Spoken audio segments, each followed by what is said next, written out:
A minor variation by Nat Murphy. Chapter 21. A variant season. You knew it was coming. Jackie's head swung back and forth between the two of them in consultation. Confusion, muscle sickness, and hope rounded out the emotions assailing her poor abused brain. A green flash was accompanied by a whistling pop, followed by munching noises. Rarity clicked her tongue as she wiped the apple off the little dragon's mouth. Turning, she looked at her friend. It looks like you've gotten yourself into a situation as well. Can't you tell me about it before Heath... The dragon in question grumbled. Before Spike takes you on to the next one. Her tone betrayed more stress than her words let on. Shaking her head back and forth to clear it, Jackie thought she had heard a cowbell somewhere. She decided that had been a mistake. The alcohol didn't seem to appreciate being slossed around. Well, it's final here. She waved vaguely in the direction of a gray earth pony who rolled her eyes. It's so sick because she saw Octavia. Jackie gestured at the white unicorn, squinted, and gestured back at the earth pony again. We'll save it to save kind of financial troubles. She found her hat. Had she really been sitting on it? The earth pony continued. That's why she agreed to rent a room with her, Val and Octavia. I can understand not wanting to feel like a charity case, even from your friends. Applejack smiled in embarrassment. Remember what I didn't want to tell you gals about that bounty hunter? How good times. Let's just say terrible, horrible things we survived, and any landing that quacks like a... The story got away from her again. Rarity's smile slipped for a moment. Dear, we are on a bit of a tight schedule here. Why don't you just tell me what happened to get the two of them upset at each other? Again. She smiled a little more wildly when all three of them shifted uncomfortably. After I held final finished her shift as a bartender, Jackie gestured at the bar below the stage. We came to see when Octy would be done with her set, and I'll mention the letter I get from my uncle. Mr. Grove, if I recall. Verity smiled, trying to be helpful, and most certainly trying not to throttle her drunken friend. Yes, see, he mentioned that Final cashed out her music rights a while ago, and I'll happy to mention tonight that Octavia didn't. I later realized that she had not only told Final that, well, had let on that she was hard for cash too, you see. I was trying to develop a revolution in spanker technology, but the government says it's too dangerous to use. Something about sympathetic hard ponies or some such. Jackie made as to continue her explanation, but Rarity caught her attention and shook her head. Thank you. That would be enough to be going with. You should check up on Diane, with all the stress he's been under lately. Rarity smiled encouragingly and put Spike on Jackie's back. Still don't understand how you think we're going to switch places quickly enough to... Oh yeah, I recognize these. Jackie looked in fascination at the apple Spike bit down, before they disappeared in a flash of purple flames. Rarity sighed in relief, before turning to look at the two remaining ponies. A straightforward problem. This would be almost relaxing. She smiled to herself. So tell me, ladies, are you familiar with the gift of the Magi? Diane sobbed. The kerchief the mule handed her used a loud effect, as she cleared her sinuses.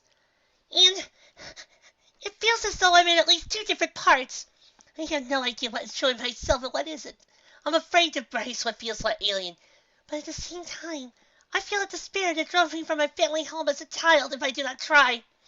Do you understand what it's like when it feels like it comes from two different things? The mule looked at her, and nodded kind of like deadpan. Yes, do you even know where mules come from? As the pink pony gasped at her thoughtlessness, a soft pop and a flash of magic heralded the arrival of a baby dragon and orange pony. The male took it all in with an even expression. Looks like our conversation's about over. Francis bless you, child. Things are not as dire as you feel. Just remember, as a healer, you need to keep your humor, or else you lose your patience.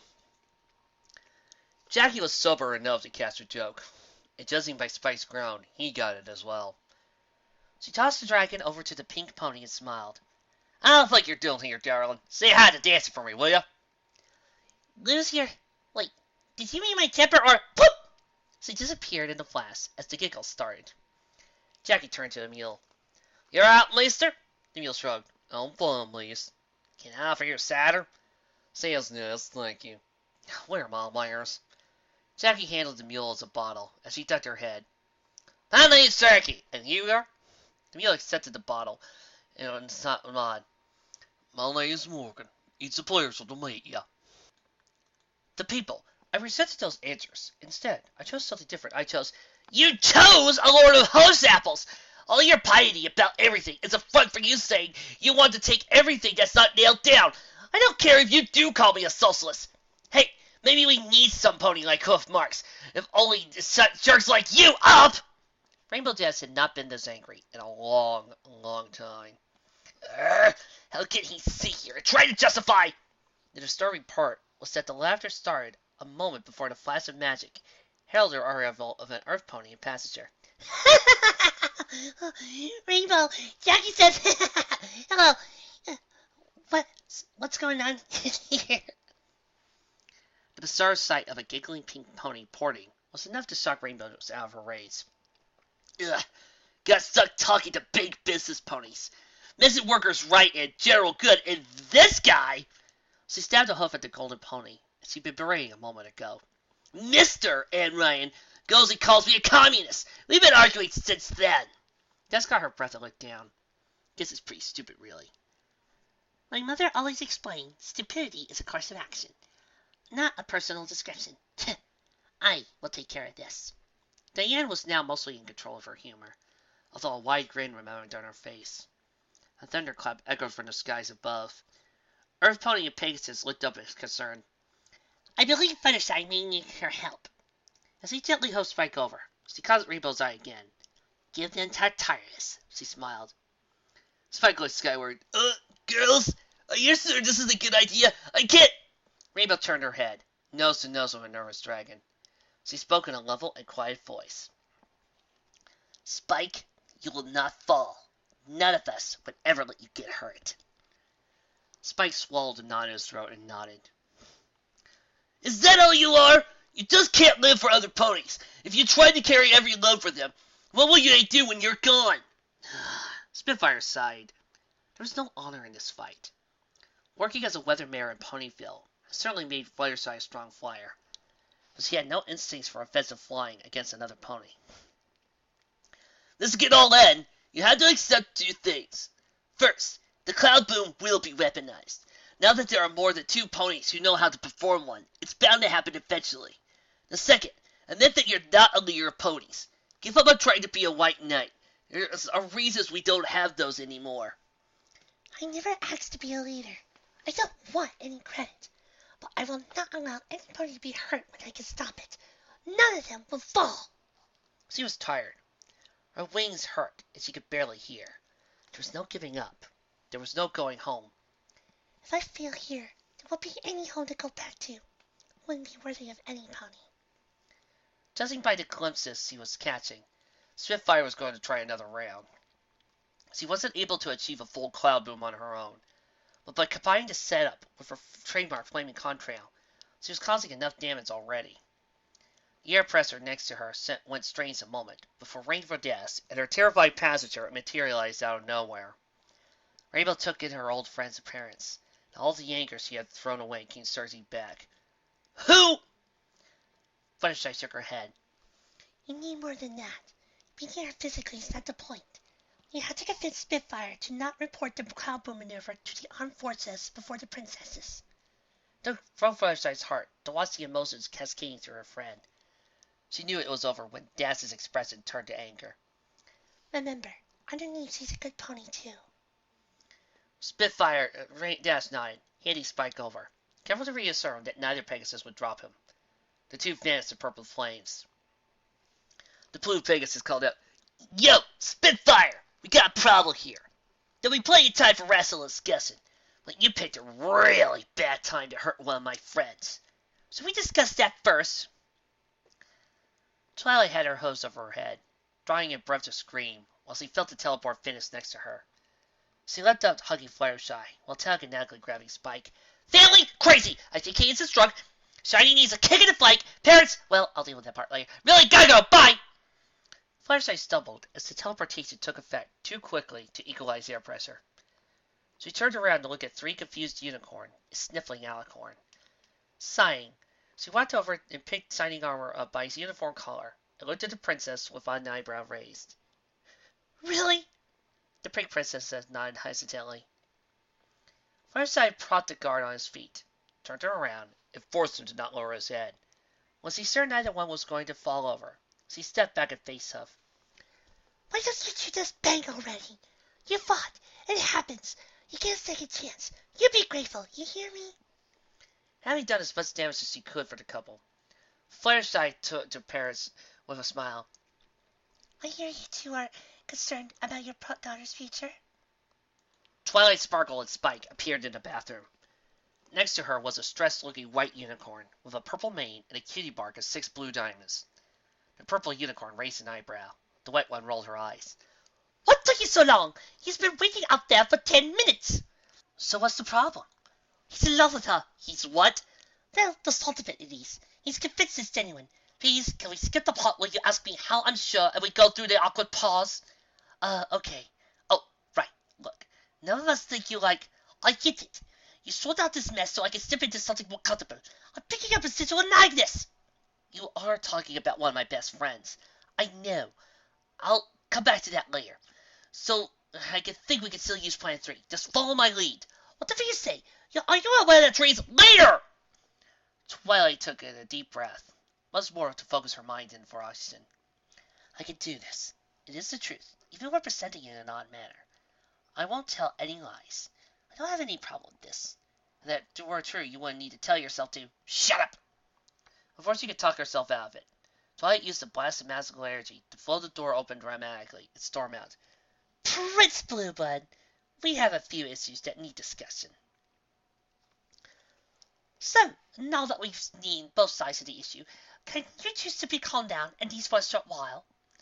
The other white unicorn and gray earth pony nodded, too tired to argue anymore.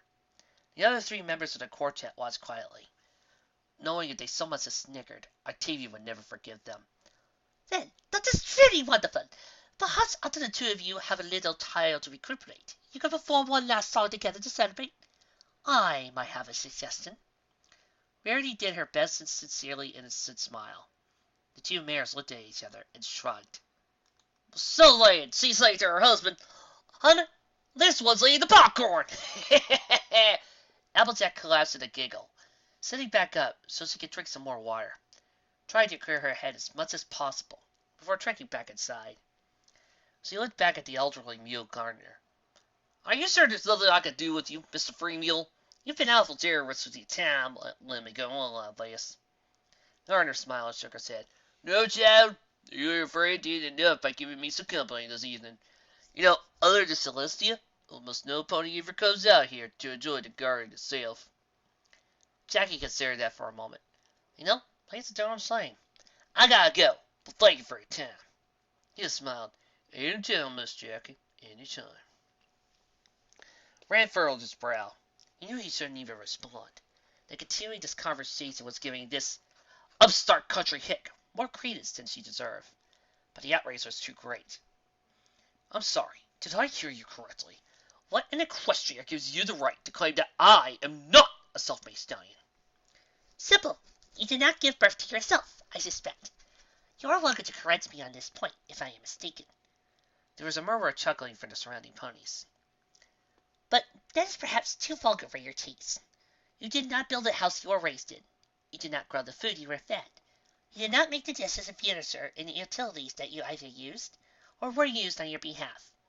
You did not build the school you attended, nor did you pay the ponies who educated you. You did not invent the arts and sciences you were taught. You did not create the ink you used, and I doubt you gathered the quills used for your pens.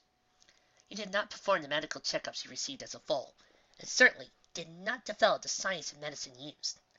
You did not invent the language that facilitated all these exchanges I have listed you. Enough! Certainly I did not.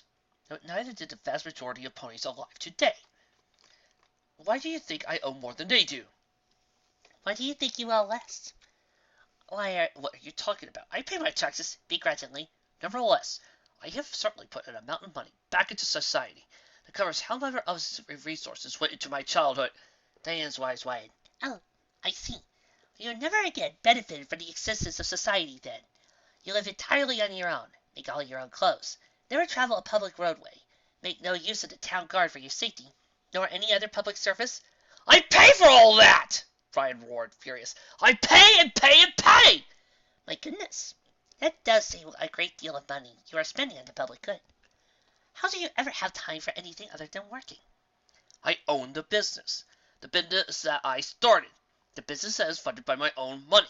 The business that employs hundreds of ponies and cares a lot alone. Not to mention all my necessities all over Equestria! He huffed. The business that uses public utilities, that employs the citizens of the nation, that many of them educated into schools to begrudge the expense of, that enjoys the advantages for the existence of society, and could not exist without society. Is that the business you speak of? She decided not to bat her ass like this. You are twisting my words. You are saying that whatever I do, it will never be enough. I am saddened that you see it that way. Well, I am saying that there is no repaying your debt to society, because all of us, at all times, owe each other the debt of our own existence. We cannot exist alone, and are dependent upon each other from the moment of our birth to the very last. And those we leave behind for our legacy. You are owed as much as you owe, but there's no escape from it. A fish might as well reject water as being too restrictive. The stallion shook her fury, seeking some response that would regain the standing he was sure he had just lost in the eyes of the ponies watching. As she turned away from him, one of the most powerful of the Canterlot elite. Diane turned back one last time. Do have a nice day, Mr. Ryan. Oh, and you are welcome. The words escaped from him before he could clamp his jaw. What? For what? For the sunrise due in an hour. Your money, your power, your family, none of this would have availed you against Nightmare Moon. Please, don't consider another debt. My friends and I were only too happy to ensure the continued days and nights for every pony, every living being in the world, simply out of kindness. What the fuck is wrong with you? Spitfire didn't know whether to scream in rage or horror, laugh or cry. Rainbow Dash coughed, and immediately regretted. It was no fun at all with bruised ribs. She hoped her ribs were only bruised. Hey, you know what they taught us the first day in flight school? Spitfire rolled her eyes at the blue Pegasus. Taught us the reason why we fall. A little thing called gravity. By any chance? We fall so we can pick ourselves back up. I forgot that for a long time. Ugh, still hurts. What in the main of Celestia were you thinking? That I really couldn't take on a Wonderbolt? Of course not. We may be trick flyers, but we are part of the Air Force. You never even stood a chance, even if you were any kind of good condition. Dash shook her head slowly. No, wrong. Couldn't. You ponies were my idols when I was a filly. Today, you're still a shining example of what determination can do for so many ponies. I couldn't embarrass you like that. Spitfire scowled. There's no way you could have outflown me. Wouldn't have to. Look at my saddle pocket. Left side, outer pocket. Yeah, there. Wonderbolt Captain examined the small black object, like a T with an arrowhead shaped at the bottom. What's this? Grappling hook. 1,000-pound cable strength. I could have had you dressed up like a turkey. I almost lied to you when I saw what you did to Flutters, but we don't do that. So instead, you make sure I can see you and go into a deathfall? That's insane! Maybe, but it was a calculated risk. If you were a good pony, you wouldn't have let me hit the ground. If you weren't, I wasn't sure I would want to live in this world anyway. Spitfire's expression became ice, tears flowing regardless. How dare you? Rainbow looked at her confused. Yora's Pegasus loomed over her. How dare you? What gives you the right to give up? I fought Fluttershy because she is running herself into the ground. It's not strong to do everything for those who are dependent on you. It's not a liberation to make sure that ponies remain dependent on you for everything. We don't need living legends. We need ponies who will trust those around them to grow and improve. Grunting, Rainbow Dash forced herself into a sitting position. Ugh, 2 things, maybe 3. First off, if you really believe that's what she does, you don't know a thing about Fluttershy. If she pushes herself hard, it's because she knows the ponies working under her are inspired to do their best in return. If she pulls the extra slack, it's because she knows she supports will come back as soon as they're recovered. She demands as much as she sees in any pony. She's already sent 3 members of the Ponyville weather team onto supervising persistence in another city because she won't leave Ponyville for any promotion. She's so strong, it's because she knows that all of us are behind her. She doesn't have to hold back. She flexed her wings. Second, it takes 2 to fight. Flares wasn't the one you were fighting. She was a stand-in. You were fighting yourself. Oh, yeah, the third thing, I know who won now. You do whatever you think is necessary with the Cloud Boom. You're a good pony who's been put into a bad spot. I know you'll make the right call. One thing, though, Spitfire was jarred to be actually addressed again. What? Can you give me a lift? Got a song I need to be a part of. Can't be late. Fluttershy had hurried the Sparkles away from the balcony as quickly as she ascertained that her first gambit had worked. Possibly too well. The discussion with Twilight's parents had been involved but interesting. She had to take into account that all of her advice for herself as well. All in all, it had been an interesting discussion for many insights. She could only hope that the Sparkles paid any mind to it in the future. She turned alive. Mrs. Sparkle, Velvet, right? called out, Why? Why couldn't she talk to us about this herself? Fluttershy cringed inwardly. This had been the hardest part. But the reasons he had agreed to this had seemed planned in the first place. Even if she trusted Rarity implicably, there was just something wrong about treating their personal problems like a merry-go-round. She made herself turn around and face the two of them. Because she was afraid of disappointing you. She always has been. She is trying to change, but she needs you to support her. By showing her that she won't disappoint you simply by pursuing her own happiness. The stress, the panic attacks, the craziness, all of it stems from her terror of disappointing the two of you. All we ever wanted for her was to be happy and secure. Then you have nothing to be concerned for. She'll seek you out in her own time. There was nothing else to be said. Nothing else she could, would, or had the right to say. So she left quickly. And the things I discovered that I really feel as I become a different stallion, and that is why. You can't talk here, of course. Prince Blueblood had started a flood of words after Twilight and Rarity left the restroom. Protestations of his devotion and examples of how he became a new pony and other such talk. He's not going to stop talking, is he? It's not Rarity. It's this ideal of her that he's in love with. Twilight casually leaned over and slid a window open. A vine of morning glory clipped up the wall, slid in through the opening, and slid to the floor, spreading off in several directions. The White Unicorn stood by, head slightly down, avoiding eye contact. As the Unicorn Prince drew in his breath to continue, a vine leapt from the floor and wrapped around his mouth, startling him badly. He cantered left and back in his panic, using his magic to pull the non-resisting vines off his face. He looked around in a panic, but didn't see any plant monsters around. The sound of a throat being cleared snapped his attention back. Rarity's purple friend noted he had made eye contact and began talking. Prince Blueblood, I am Twilight Sparkle, a good friend of Rarity's. She has been overwhelmed by your advances, and asked me to speak on her behalf. She didn't trust herself to speak her true feelings in this circumstance. Blueblood ready in response to discard this ridiculous ploy. But the mayor was talking before he could start.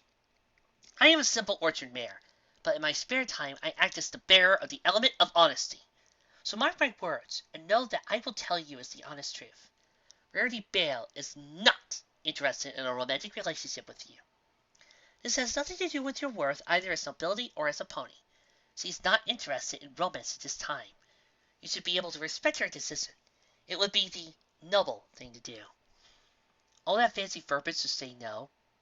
He felt struck in the chest. Affronted, sad, surprised, annoyed, numb, burning, cold, empty, overfilled, and relieved? He had much to consider. Perhaps a slower approach would be more advisable. He could consider such an idea while overseeing an expedition, perhaps. Twilight watched the prince walk away, lost in thought and barely perceiving his surroundings. She turned to look at the olive Pegasus filly standing next to her, crooked an eyebrow. Do you think it was something I said? The filly chuckled and shrugged. The unicorn relaxed slightly. So, do you want to come with us for the finale? The filly looked at her for a moment before shaking her head.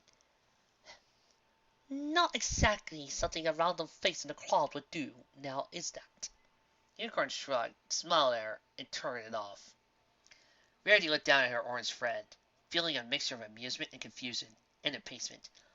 Jacqueline, hurry up! We're about to start. Your pony insisted on demonstrating a new dance step to the more drunken revelers, such as he had learned from sailor ponies who had been far overseas recently. Twilight looked through the sea of ponies who were glancing at the stage, wondering what happened to the next waltz. For the life of her, she couldn't see her brother out there anywhere. She glanced at Fluttershy. Where did my brother get to after you're talking about him? The yellow faces turned bright red from ear to ear. I wouldn't worry about it too much. He's probably going to be preoccupied for a while. As if in sympathy, the purple pony's face became as pale as her friend's was now flushed. She can't possibly mean, Abort! Abort! Please, see a break, please stop! Unfortunately, Rainbow Dance had been listening, as he broke into guffaws, slumping into Twilight as tears rolled down her cheeks. Ha! Go Shining! Right up there? I didn't think he had the... well, you know. Twilight shifted over so slightly, letting her friend fall to the floor. The white unicorn limited herself to a quiet chuckle, walking over to see how their pink pony participant was. Are you ready, dear? If you're still feeling upset, you can sit this one out. Rarity stopped. Diana was smiling, not her smile of satisfaction of helping some pony, or her smile of, this is a social obligation that I am fulfilling smile. Rarity hated that one. But something more genuine, a thing rarely seen. I believe I am in fact looking forward to singing. She tilted her head to the side, considering the matter. Yes, I like singing. Well, what are y'all standing around for? If we're going to do this, it must be done now, I say. Rarity fought down the scowl. She knew with this tail-jacking, her teasing was working. Instead, she brought up her own social obligation smile. What? Final Scratch kept the tuxedo jacket, simply added her usual shades to the ensemble, after artfully speaking her pair back up. She grabbed the microphone in a desk grip and addressed the assembled ponies of the gala. Good evening, Canterlot! We interrupt your regularly scheduled gala for an exclusive performance. One night only, by the Elements of Harmony! Here to talk to you about a subject near and dear to all of our hearts. Ponies! Take it away, girls! It had been surprisingly easy to convince the quartet to play something a little more modern. The pianist began pounding at the keys, and the others followed, creating a thorough beat. Bum, bum, bum, bum, bum, bum, bum, bum. Oh, I know this song. Let's rock. Before I rock out, I would just like to say to the writer, that's actually Billy Idol who sings this song. Thank you. Here she comes now, saying, pony, pony, shake 'em now, turn around, come on, pony. Here to have some fun and feel alright now. Making a lot toss and turn, and I feel alright, yeah, I feel alright. I said, yeah, yeah, yeah, yeah, yeah, 'cause you make me feel so good, so good, so good, so fine, so fine. And I have a real good time, yeah, well, I feel alright. I said, yeah, yeah, yeah, yeah, yeah. Well, we can shake it, pony, pony. Stop, drop, jump up, and come on home, yeah. Won't stop dancing, 'cause I feel alright now. Don't stop now, come on, pony. Come on, yeah. I said, yeah, yeah, yeah, yeah, yeah.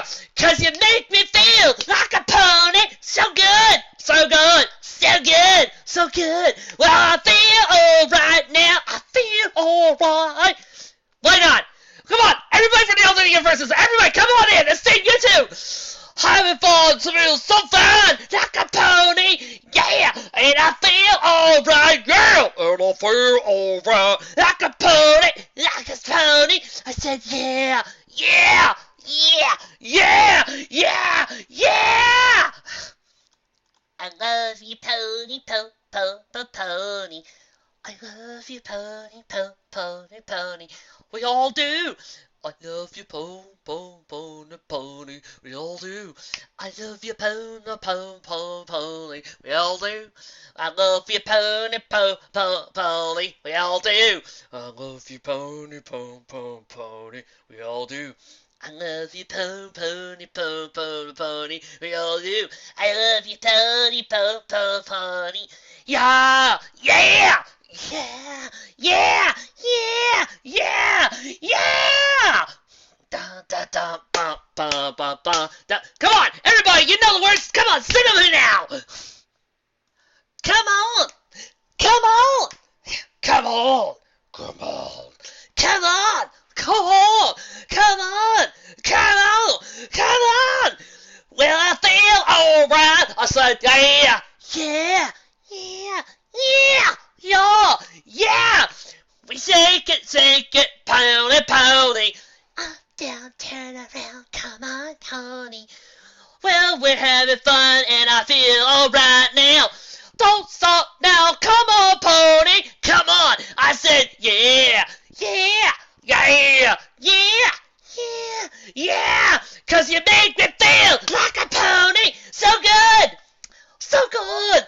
Like a pony. Well, I feel alright like a pony. And I'm having fun. Feel so fine. Yeah. And I feel alright. Yeah. Like a pony. I said, yeah. Yeah. Yeah. Yeah. Yeah. Ride your pony. Ride your pony. Ride your pony. Come on. Come on. Pony.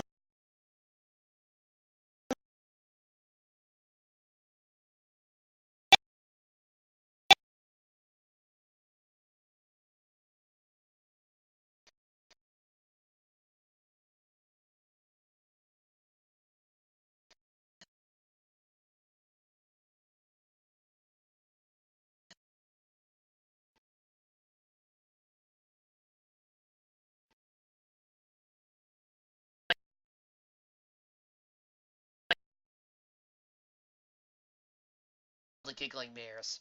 Hair wild and dresses in tatters. He was about to say something when he saw Spike holding onto the white unicorn and laughing along the rest. So he said something else. Can I get you anything? White one recovered first. Granny he said, just coffees, I think. One milk. Oh, I bring the tray over. The whole tray. I'll cover the cost for whatever we take, but we'll want to take our time. Thank you. As a group, the ponies staggered their way over to the other occupant of the late-night eatery. A dark blue unicorn mare, who had watched the previous exchange with amusement, and he yawned. You look as though you have either escaped the jaws of death, or had fun that this is probably illegal in this day and age, said Midnight. Eyes were exchanged, and after several false starts, each pony told their tale in turn of the best night ever. And as for this rear, he's excited. Discord arc tomorrow. Yay. Good night, everybody.